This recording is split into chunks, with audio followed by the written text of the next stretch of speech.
A single mother was forced to return her baby's formula at 2 a.m. But the man watching from the shadows was the last person anyone expected to help. What he did next left an entire city speechless. No one saw him at first. The 24-hour pharmacy on 7th Street was never truly quiet, but at 2 a.m. it held a different kind of silence. The harsh fluorescent lights buzzed overhead, casting everything in a cold, clinical glow that made exhaustion look like sickness and desperation look like defeat. Grace Taylor stood at the counter, her body swaying slightly from the double shift she'd just finished at the diner. In her arms, baby Emma whimpered, her tiny face red from crying. Grace had been bouncing her for the last 20 minutes, trying to keep her quiet, trying to hold herself together. The cashier, a teenager who looked barely awake, scanned the can of specialized formula. The machine beeped. 62.49. Grace's heart dropped. She'd counted her money 3 times before coming in. She had $57 and change. That was it. That was everything until her next paycheck in 5 days. "I'm sorry," she whispered, her voice cracking. I need to put this back." Behind her, the pharmacy felt empty. But it wasn't. In the corner, partially obscured by a display of seasonal medications, stood a man who didn't belong in this neighborhood at 2 a.m., or any time really. His suit probably cost more than Grace's rent. His dark eyes, hidden behind expensive sunglasses even at this hour, watched everything. In his arms, a 5-year-old girl slept peacefully, her head resting on his shoulder. Dante Caruso had built an empire on violence, on fear, on knowing exactly when to show mercy and when to show none. People crossed the street when they saw him coming. Police looked the other way. Politicians returned his calls. But tonight, holding his daughter Isabella after picking her up from his mother's house following a business meeting, he watched a young mother slide a can of baby formula back across the counter with shaking hands. And something in his chest, something he thought had died with his wife 3 years ago, stirred. The cashier shrugged with practiced indifference and set the formula aside. Grace fumbled with her wallet, counting out bills for the few items she could afford. A jar of baby food, a loaf of bread, nothing else. Dante knew that look, the hollow eyes, the trembling hands. The way she held her baby like she was the only solid thing left in the world. He'd seen it before, in another woman's face, in another lifetime. His wife Maria, before the cancer treatment bills had nearly bankrupted them, before he'd made choices that led him down a path he could never fully walk back from. Grace gathered her single plastic bag and turned toward the exit, her head down, her shoulders carrying a weight that had nothing to do with the baby in her arms. She didn't see the man in the corner step forward. She didn't see him pick up the formula she'd left behind, along with several other items. She didn't see him pay in cash and follow her out into the night. The parking lot was poorly lit, half the streetlights broken or flickering. Grace walked toward the bus stop at the far edge, her pace slow and defeated. Emma had finally quieted, exhausted from crying, her tiny fist clutching her mother's worn jacket. "Excuse me." The voice came from behind her, low and careful. Grace spun around, instinctively pulling Emma closer to her chest. The man from the pharmacy stood a few feet away, a shopping bag in one hand, his daughter still asleep against his shoulder. Up close, he was even more intimidating. Tall, broad-shouldered, with the kind of face that had seen things most people only watched in movies. But his expression was gentle, almost apologetic. "I think you forgot this," he said, holding out the bag. Grace stared at the formula visible through the thin plastic. Her first thought was confusion. Her second was embarrassment so sharp it felt like a physical pain. "I didn't forget it," she said quietly. "I couldn't afford it." "I know," Dante said. "That's why I bought it for you." The words hung in the cold air between them. Grace looked at him, really looked at him, the expensive suit, the designer watch catching the street light. the sleeping child who wore clothes that probably cost more than Grace made in a month. "I can't accept that," she said, even as everything inside her screamed to take it, to swallow her pride for Emma's sake. "Please," Dante said, and there was something in his voice, a rawness that didn't match his polished exterior. "I have a daughter, too. Her name is Isabella. She's 5. I know what it's like to need something for your child and not be able to provide it. Let me help." Grace's eyes filled with tears. Emma needed that formula. The regular kind made her sick, left her crying for hours. The doctor had been clear. This was the only one that worked. "Thank you," she whispered, reaching out with a shaking hand to take the bag. "I don't know how to repay you." "You don't have to," Dante said. He glanced at the bus stop, at the empty street, at the neighborhood that even he knew was dangerous at this hour. "It's late. Let me give you a ride home." "Oh no, I couldn't. Please, it's not safe here this time of night. My car is just over there." He gestured toward a black SUV parked in the shadows, where a man in a dark suit stood by the driver's door. Every instinct told Grace this was a bad idea. But Emma was getting cold, and the next bus wouldn't come for 40 minutes, and this man had just bought her baby's formula without asking for anything in return. "Okay," she heard herself say. "Thank you." The inside of the SUV was warm and quiet, the seats leather, the space immaculate. Grace felt acutely aware of her stained diner uniform, her worn shoes. Isabella stirred as they got in, blinking sleepy eyes at Grace and Emma. "Hi," the little girl said softly. "Hi, sweetheart," Grace replied, managing a smile. "I'm Grace. This is Emma." "She's little," Isabella observed. "She's 1 year old," Grace said. Dante gave the driver an address after Grace provided it, then settled back, keeping Isabella close. The drive through the city was quiet, the streets mostly empty. Grace watched the neighborhoods change outside her window, getting progressively rougher until they reached her building, a 3-story walk-up with cracked concrete and graffiti on the walls. "This is me," she said quietly, hating that he was seeing where she lived. "Let me walk you up," Dante said. "You really don't have to. I insist." There was something in his tone that said it wasn't a request. Grace led the way up 2 flights of stairs, down a dimly lit hallway to her apartment at the end. As she fumbled for her keys, Dante stood patiently, Isabella now fully awake and curious. Inside, the apartment was small but spotlessly clean. A playpen sat in the corner of the living room next to a small bookshelf. On that shelf, among children's books and a few framed photos, was a picture that made Dante stop. A younger Grace in a police academy graduation uniform, standing next to an older man with kind eyes and a proud smile. "Your father?"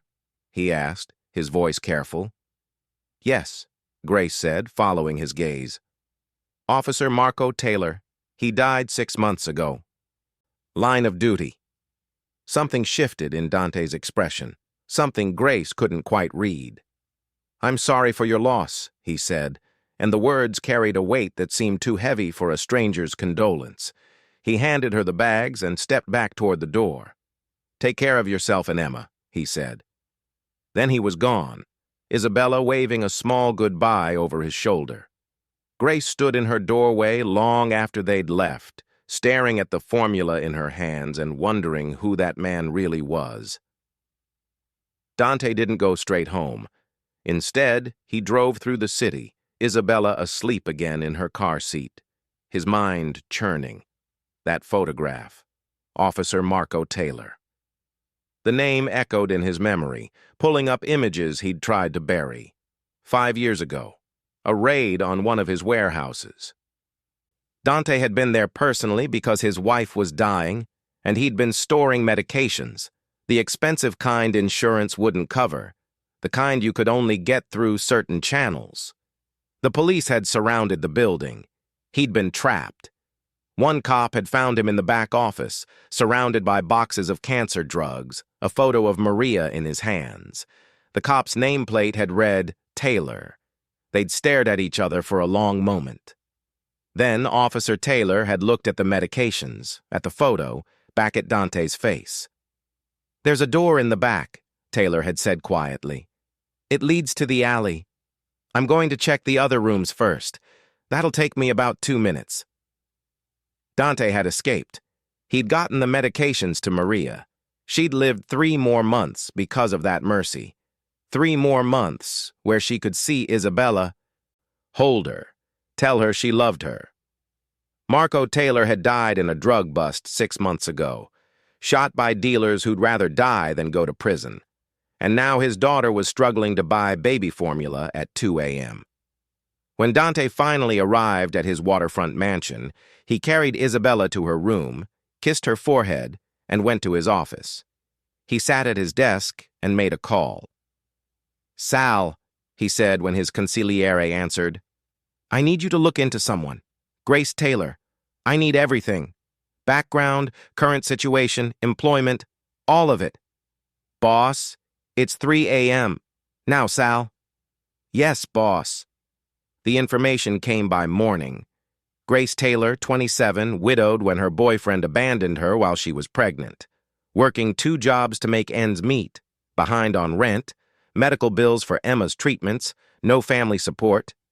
Her father's police pension had died with him, no benefits transferred, and she was Marco Taylor's daughter, the cop who'd saved Dante's life, the man who'd shown mercy when he could have made an arrest that would have earned him a promotion. Dante sat back in his chair and looked out at the sunrise over the water. He'd spent 5 years looking for a way to repay the debt he owed to Marco Taylor. He'd made anonymous donations to police charities. He'd funded programs for fallen officers' families. But it had never felt like enough. It had felt like throwing money at guilt. Now destiny or fate or whatever you wanted to call it had put Marco Taylor's daughter directly in his path.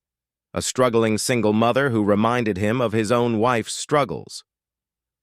A woman trying to do right by her child the way his Maria had fought to stay alive for Isabella. This was his chance, not just to repay a debt, but to do something meaningful, something that would honor both Maria's memory and Marco's mercy. He made another call.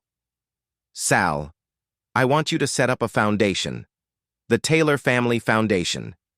I want it to provide scholarships and financial support to families of fallen first responders. Make it legitimate, all above board, and I want Grace Taylor to be the first recipient." "Boss, are you sure about this? Getting personally involved?" "I'm sure. And Sal, she can never know it's from me. Make it look completely independent." 3 weeks later, Grace stood in her tiny kitchen, Emma on her hip, staring at an official-looking letter. Her hands shook so badly she had to read it 3 times to believe it was real. The Taylor Family Foundation, named in honor of her father, had selected her for a full scholarship to nursing school. Additionally, she would receive a monthly stipend sufficient to cover all of Emma's needs, including formula, medical care, and child care. Grace slid down the wall to sit on the floor, clutching the letter to her chest, tears streaming down her face. Emma patted her mother's wet cheeks with confused concern. "It's okay, baby," Grace whispered. "Everything's going to be okay now." She gave her notice at the diner the next day, enrolled in the nursing program at the community college, found a better apartment in a safer neighborhood. For the first time since her father's death, since Emma's father had walked out, since the bills had started piling up faster than she could pay them, Grace allowed herself to hope. She wrote a letter to the anonymous benefactor, pouring her heart onto the page, thanking them for honoring her father's memory, for giving her a chance to build a better life for Emma. She had no idea if they'd ever read it, but she needed to express her gratitude to someone, somewhere. 6 months passed in a blur of classes, study sessions, and gradually improving circumstances. Grace made friends in her nursing cohort. Emma thrived in a good daycare. The weight that had pressed on Grace's chest for so long began to lift. Then came the invitation to the Foundation's first annual gala. Grace almost didn't go. She didn't have anything appropriate to wear, didn't know anyone who'd be there, felt completely out of her depth. But Mrs. Chen, the Foundation's director, had specifically asked her to speak as the inaugural recipient. "Your story matters," Mrs. Chen had said. "You represent everything this foundation stands for." So Grace bought a simple black dress from a thrift store, arranged for her neighbor to watch Emma, and drove to the elegant hotel downtown with her heart in her throat. The ballroom was beautiful. Crystal chandeliers, tables draped in white linen, well-dressed people holding wine glasses and making polite conversation. Grace felt like an imposter, clutching her small purse and trying not to look as terrified as she felt. Then she saw him. Across the room, talking to a man in an expensive suit, stood the stranger from the pharmacy. He wore a tailored tuxedo now, his daughter Isabella beside him in a fancy dress, but Grace would have recognized him anywhere. Their eyes met across the crowded room. She saw the same recognition in his face, followed by something else. Concern, anticipation. He excused himself from his conversation and began walking toward her. Grace's mind raced. What was he doing here? Was he a donor? Did he know about the foundation? "Grace," he said when he reached her, and hearing her name in his voice sent a strange flutter through her chest. "I didn't expect to see you here," she managed. I could say the same. He glanced at the program in her hands. "You're speaking tonight?" "Yes. About the foundation. About how it changed my life." She paused. "I never properly thanked you for what you did that night. The formula, the ride home. It meant more than you know." "I'm glad I could help," he said. Then, after a moment, "I'm Dante Caruso." The name meant nothing to Grace, but she saw other people in the room glancing their way, some with obvious interest, others with what looked like nervousness. Before she could respond, Mrs. Chen appeared at her elbow. "Grace, there you are. We're about to start. Oh, Mr. Caruso, so glad you could make it." "I wouldn't miss it," Dante said. Mrs. Chen led Grace toward the front of the room, leaving her with even more questions. Who was Dante Caruso? And why did everyone seem to know who he was? The gala proceeded with speeches and appeals for donations. When it was Grace's turn to speak, she walked to the podium with shaking legs. She looked out at the sea of faces and found Dante's. He gave her an almost imperceptible nod of encouragement. Grace spoke from her heart. She talked about her father, about his dedication to helping others, about how his death had left her not just grieving but struggling. She talked about that night in the pharmacy, about the shame of not being able to afford her daughter's formula, about how close she'd come to giving up. "This foundation gave me more than money," she said, her voice growing stronger. "It gave me back my dignity. It gave me a chance to honor my father's memory by helping others the way he always did. It gave me hope when I had none left. To whoever created this foundation, to whoever chose to name it after my father, thank you. You saved my life, and more importantly, you gave my daughter a future." The applause was genuine and warm. As Grace returned to her seat, she felt lighter than she had in years. After the formal program ended, Dante found her on a quiet balcony overlooking the city. "You spoke beautifully," he said. "Thank you." Grace looked at him directly. "Can I ask you something? What do you do? Everyone here seems to know who you are." Dante was quiet for a long moment. "I'm a businessman. I run various enterprises throughout the city." It wasn't really an answer, but before Grace could press, he continued. "There's something I need to tell you. About the foundation. About your father." Grace's heart began to pound. "What about him?" Dante told her everything. The raid 5 years ago, his dying wife, the medications he'd been storing illegally because insurance wouldn't cover them. Marco Taylor finding him and making a choice that saved Maria's life for 3 more months. "Your father showed me mercy when he had every reason not to," Dante said. "He saw a desperate man trying to save his wife, and he let me go. I've spent 5 years trying to find a way to repay that debt. Then I saw you in that pharmacy, and when I realized who you were..." He met her eyes. "The foundation isn't just about helping families of fallen officers. It's about honoring your father specifically. For what he did for me, for my wife, for my daughter." Grace felt tears streaming down her face. "You created this? The entire foundation?" "Your father saved my life so I could be there when my wife died," Dante said softly. "Now I want to save yours so you can be there while your daughter lives." "I don't understand," Grace whispered. "Why not just tell me? Why stay anonymous?" "Because I didn't want you to feel obligated. I didn't want it to be about me. Your father's mercy wasn't about recognition or repayment. He did it because it was the right thing to do. I wanted to honor that spirit." Grace looked at this man who had literally changed her life, who had created an entire foundation because her father had shown him humanity in a desperate moment. "Who are you, really, Dante Caruso?" He smiled sadly. "Someone trying to be better than he was. Someone your father saw potential in, even when he had every reason not to. If you can't stand people who prey on struggling mothers and exploit the vulnerable, hit that like button right now. Only heartless trolls who side with cruelty won't." Over the following months, Grace and Dante's lives became increasingly intertwined. He attended foundation events. Their daughters played together at carefully supervised gatherings. Isabella gentle and protective with little Emma. Grace began to see past the expensive suits and the reputation she was gradually learning about. Because she did learn. Friends warned her. Google searches revealed articles about alleged organized crime connections, investigations that never quite led to charges, a world of violence and power that seemed impossible to reconcile with the gentle father she saw with Isabella. "I'm not that man anymore," Dante told her during one of their conversations.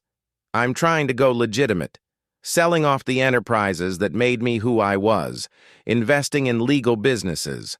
I want Isabella to grow up with a father she can be proud of." Grace wanted to believe him.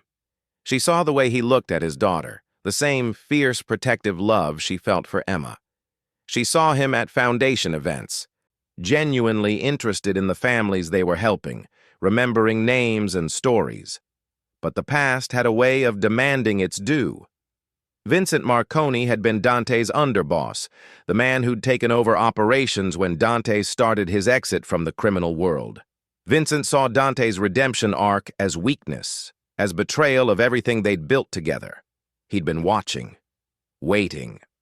And when he saw how much time Dante was spending with Grace, how his old boss looked at the daughter of a cop, Vincent saw an opportunity. Grace was leaving her clinical rotation at the hospital one evening when a black car pulled up beside her.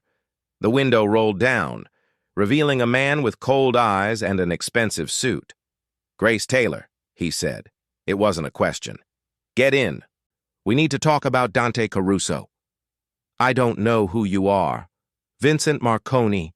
I'm a business associate of Dante's. And if you care about your daughter's safety, you'll get in the car."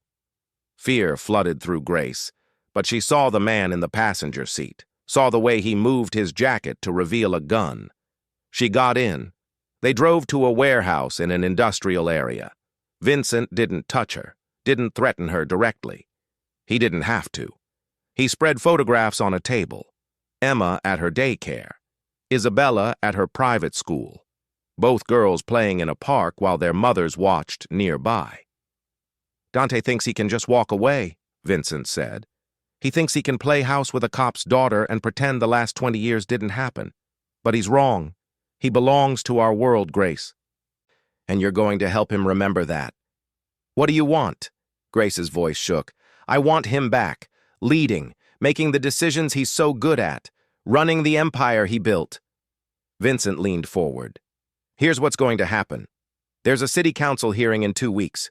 I've made sure the foundation's finances will be examined. Those initial seed funds came from illegal operations. That's going to come out. And when it does, you're going to stand beside Dante and keep your mouth shut about where that money came from. Or, he tapped the photos. These little girls won't have mothers anymore. Grace felt sick. You're threatening to kill children? I'm ensuring cooperation. Tell Dante to come back or watch everything he's tried to build crumble. The foundation, his reputation, his daughter's safety, all of it gone. Your choice. They dropped her back at the hospital parking lot. Grace sat in her car shaking for 20 minutes before she could drive. She didn't tell Dante. She told herself she was protecting him, protecting both their daughters. She'd figure something out. She had to. But Vincent wasn't done. Over the next week, evidence of the foundation's financial origins leaked to local journalists. Foundation facilities received threatening letters. Grace was followed everywhere she went. Finally, unable to bear it alone anymore, she called Dante. He came immediately, his face dark with fury when she told him everything. Grace saw the man he'd been, the one who'd built an empire on fear. It terrified her. But then he looked at her, really looked at her, and something in his expression shifted. I'll handle Vincent, he said. How? He's got photos of our daughters. He's got evidence that will destroy the foundation. If you go after him, he'll... I'm not going after him, Dante interrupted. I'm going to do exactly what he wants me to do, just not the way he expects. What do you mean? I'm going to tell the truth, all of it. At the hearing, in front of everyone. I'm going to walk out of that world in the light, not in the shadows, and you're going to help me do it. Comment, I stand for the truth if you believe redemption is real and second chances matter. Don't let people like Vincent win. The city council hearing became the media event of the year. A mysterious foundation, allegations of mob money, a cop's daughter allegedly caught in a criminal's web. The council chambers were packed with reporters, citizens, and everyone who'd ever wondered about Dante Caruso's legitimate businesses. Vincent's lawyers went first, painting a picture of a sophisticated money laundering operation disguised as charity. They presented financial records showing the foundation's initial funding had come from accounts connected to known criminal enterprises. They suggested Grace was either a victim of manipulation or a willing participant in the scheme. This is blood money, one lawyer declared, being used to buy redemption and respectability. Then it was Grace's turn to testify. She walked to the stand with her head high, thinking of her father, of Emma, of every family the foundation had helped. She told the complete story. The night in the pharmacy, her desperation, Dante's intervention, his investigation that revealed who she was. My father was Officer Marco Taylor, she said clearly. 5 years ago, he conducted a raid on one of Mr. Caruso's properties. He found Mr. Caruso in possession of illegal medications, but instead of arresting him, my father showed mercy. Those medications were for Mr. Caruso's dying wife. My father let him go because he saw a desperate man trying to save someone he loved. 3 months later, Mr. Caruso's wife passed away from cancer. 6 months ago, my father was killed in the line of duty. She looked directly at the council members. The Taylor Family Foundation was created to honor my father's belief in redemption. Yes, the seed money came from Mr. Caruso's past enterprises, but that money has been transformed into something good. It's paid for my nursing education. It's helped 12 other families get back on their feet. It's given hope to people who had none. My father believed people could change. He proved it when he showed mercy to Mr. Caruso. This foundation is that belief made real. The chamber was completely silent when she finished. Then Dante took the stand. He brought documents, financial records, testimony from federal prosecutors. He laid out 18 months of systematically divesting from criminal enterprises, of working with authorities to testify against the violent factions still operating. of trying to exit a world he'd entered young and desperate. "I built an empire on violence and fear," he said. "I'm not proud of what I did. But Marco Taylor saw something in me worth saving. His mercy gave me 3 more months with my wife before she died. Those months meant everything. His daughter is giving me a chance to be the man he apparently saw potential in, even when he had every reason to just arrest me." He looked at Grace. "Yes. I used money from illegal operations to fund the foundation. I'm not hiding from that. But I'm also not hiding behind it. I want to be legitimate. I want my daughter to grow up with a father she doesn't have to make excuses for. Grace Taylor's father gave me a chance at that. I'm taking it." Vincent tried to speak, to protest, to spin the narrative back toward criminality, but the federal prosecutor stood up. "Vincent Marconi is being charged with kidnapping, extortion, and terroristic threats. We have testimony and evidence of his attempt to force Mr. Caruso back into criminal operations through threats against Ms. Taylor and their children." Vincent was arrested in the council chambers, his face twisted with rage as federal agents led him away. The council voted to allow the foundation to continue operating with increased oversight and transparency requirements. The media coverage shifted from scandal to redemption story, and Grace and Dante walked out of that hearing together, their daughters waiting with Dante's mother, their futures uncertain, but finally, genuinely, their own. 2 years later, Grace stood in a hospital conference room wearing scrubs with her name embroidered on them, Grace Taylor, RN, Pediatric Oncology. She'd specialized in cancer care, inspired by everything Dante had told her about Maria's fight. The Taylor Family Foundation had expanded to 5 cities, helping over 200 families. Dante ran legitimate security consulting businesses, advising corporations on protection protocols. He'd testified against Vincent's faction, helping federal prosecutors dismantle what remained of his old criminal empire. Emma and Isabella were inseparable, more sisters than friends. On a sunny Saturday afternoon, they played in a park while Grace and Dante watched from a bench, their hands intertwined. "Do you ever regret it?" Grace asked. "Walking away from all that power?" Dante looked at his daughter, laughing as she pushed Emma on a swing. "Not once. Your father taught me that mercy is more powerful than fear. You taught me that redemption is real if you're willing to fight for it." "He would have liked you," Grace said softly. "The you that you've become." "I hope so.